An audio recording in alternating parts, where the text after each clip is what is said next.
Maka perumpamaan orang itu seperti batu licin yang di atasnya ada tanah. Ini batu sih, batu di atasnya ada tanah. Kemudian batu itu ditimpa hujan lebat, lalu ia menjadi bersih. Percuma kita udah narok, tapi hancur karena ada amalan-amalan yang menghancurkan itu.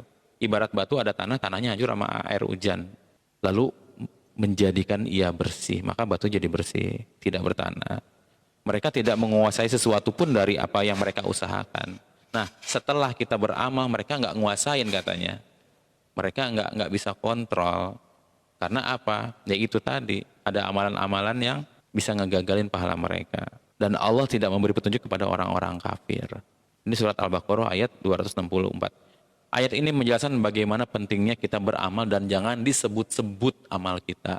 Jangan juga amal kita membuat sakit hati orang. Ini bahaya. Amal kita bisa hancur dan percuma apa yang Anda usahakan. Nanti pas ketika kita pulang menghadap Allah, kita ngerasa udah sedekah, kita ngerasa udah bantu orang, kita udah banyak berinfak untuk masjid, untuk segala macam. Pas kita pulang amal-amal kita kemana? Kok nggak ada? Banyak yang seperti itu. Dalam surat Al-Ghasyiyah tadi udah jelaskan. Pahala mereka hancur. Hancur karena apa? Karena lisan kita, karena sikap kita. Nah ini yang perlu dijaga teman-teman.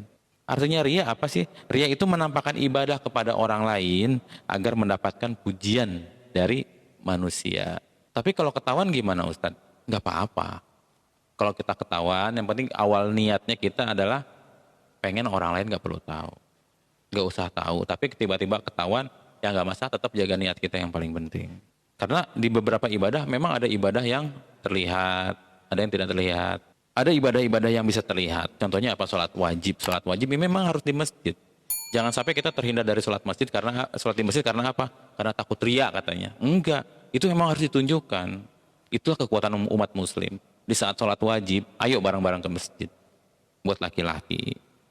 Ngaji misalkan. Kita kan perlu ada proses dari rumah, jalan ke tempat pengajian. Ya nggak apa-apa. Itu nggak masalah. Azan juga kan nggak pernah ada azan yang bisik-bisik perasaan. Kencang semuanya, ya memang harus ditunjukkan. Dan ada juga amalan-amalan yang harus disembunyikan, nggak harus ditunjukkan. Contohnya apa? Sodako kita diam-diam aja, nggak usah orang lain itu tahu. Kalau bisa, karena ada riwayat dari Imam Muslim, hadis riwayat Imam Muslim, Nabi Shallallahu Alaihi Wasallam pernah bersabda, orang-orang yang akan mendapatkan naungan di hari kiamat adalah orang-orang yang beramal dengan tangan kanan, tetapi tangan kiri tidak tahu. Artinya dia beramal tapi orang-orang di sekitarnya nggak tahu.